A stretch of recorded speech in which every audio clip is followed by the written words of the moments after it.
ऐसे तो सुखदेव जी महाराज कह रहे भाई जिसको जो विधि अनुकूल पड़े, ज्ञान है, योग है, अनेक अनेक विधियां हैं, और या फिर भगवान की भक्ति से, धर्मनिष्ठा से, कर्तव्य निष्ठा से जैसे बन पड़े, भले पर अपने जीवन को ऐसा बना ले कि मृत्यु के समय भगवान का स्मरण हो जाए। ये जो श्री गीता जी में भगवान ने कहा ना, अभ्यासेन तु कौन्तेय वैराग्येण च गृह्यते, किस बात का अभ्यास करना है भाई? ये जो बार बार कहा जा रहा है ना, सतत भगवान का स्मरण करिए, स्मरण करिए, ये क्या है? अभ्यास है। किस लिए है ये अभ्यास? ताकि अंत समय भगवान का स्मरण हो जाए। आपको सुनाया था ना मैंने, एक व्यक्ति ने श्री स्वामी जी से प्रश्न पूछा था, मैंने तो नहीं किया भगवान का भजन, मैं करूंगा भी नहीं, और आप बार बार कहते हैं कि अंत में भगवत स्मरण हो तो भगवत प्राप्ति होती है, जीव की परम गति होती है। मैं यदि केवल अंत में भगवान का स्मरण कर लूंगा तो मेरी गति होगी? स्वामी जी ने कहा हम लिख कर देते हैं, होगी।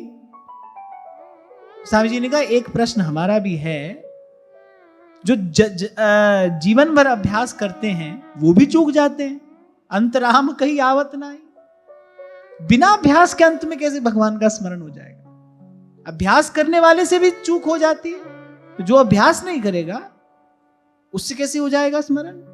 क्या है ना, मदांध जीव होता है, पहले तो उसको लगता ही नहीं मैं कभी मरूंगा,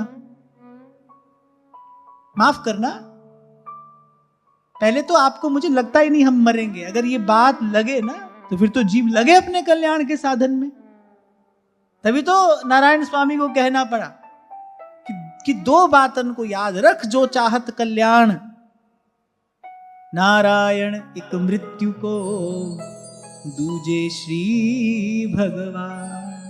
अगर ये पता हो ना, इस बात का बोध हो कि जाना है, रहना नहीं, मरना बिस्वा बीस, फिर तो भाई जीव लगेगा भजन में।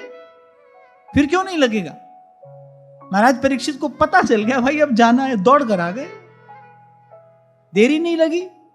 और मैं उस दिन आपको कह रहा था हमको तो क्या छोड़ना है, महाराज परीक्षित जो छोड़ कर आए हैं।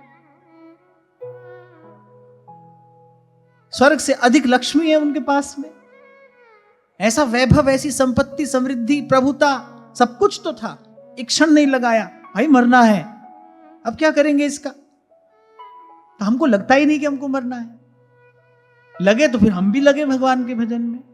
तो ये जो अभ्यास है किस लिए भाई? आगे अंत में स्मरण हो जाए। जो जन्म भर लगा रहे उससे भी भूल हो जाती है। जीव मदान दे, उसको पता नहीं ना मृत्यु का समय होता कैसा है। मृत्यु के क्षण का अनुभव तो एक ही बार होता है। मृत्यु के क्षण का, जो मृत्यु का जो कष्ट है, उसका अनुभव बार बार थोड़ी होता है, तो एक ही बार होता है। बाबा बुल्ले शाह यही तो कहते हैं, बुल्ले शाह पता ता लगसी जे चिड़ी फसी हथ बाजा।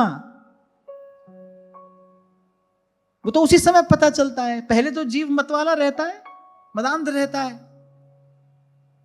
सूरदास जी कहते हैं कि बालापन खेलत ही खोयो, मेरे बचपन जो था वो खेलने में गया, और यौवन विषय रस भोई, और जब युवावस्था आई तो शरीर में वो जो बल था, शक्ति थी, तेज था, बोले उससे हमने विषय का सुख भोगा। बोले अब वृद्ध भयो, अब मति प्रगति मोको, अब मेरे को ये सुधार ही है। भाई करना तो कुछ और चाहिए था, हम तो कुछ और करते आए। तब हाथ जोड़कर कहते हैं, दीनानाथ अब बारी तुम्हारी,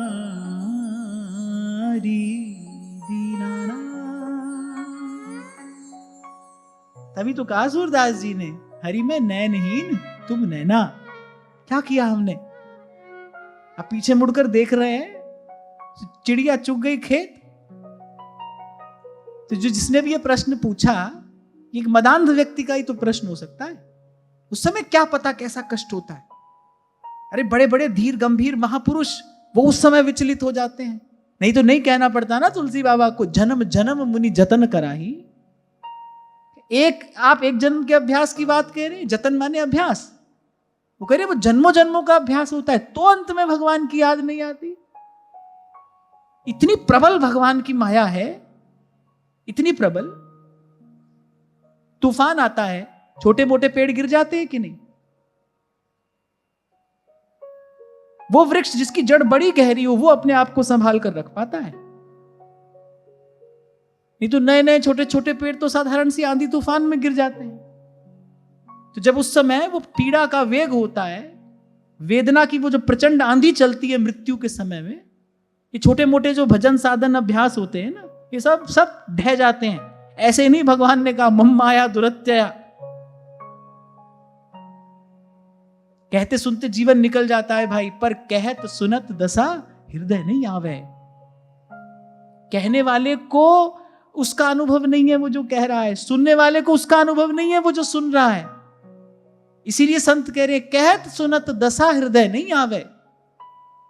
कहने वाला अपने अभ्यास से केवल कह रहा है, सुनने वाला अपने अभ्यास से केवल सुन रहा है। तो इसलिए सुखदेव जी महाराज ने कहा भाई बात तो यही है, साधन कोई भी करे, यद्यपि पहले ही कह दिया हमारी निष्ठा तो भगवान की भक्ति में है, पर और साधन भी हैं। अब श्रीमद् भागवत तो सबके लिए कही जा रही है ना,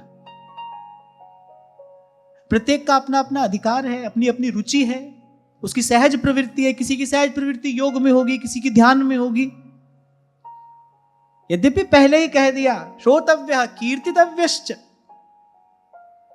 स्मर्तव्यश्चेत छता भयम, भगवान का ही भगवान के नाम का ही कीर्तन, उनकी कथा का श्रवण, उनका ही स्मरण करे। पर आगे कहा भाई उसके अलावा भी किसी की कोई रुचि हो सो करे। सार की बात है अंत में भगवान याद आ जाए।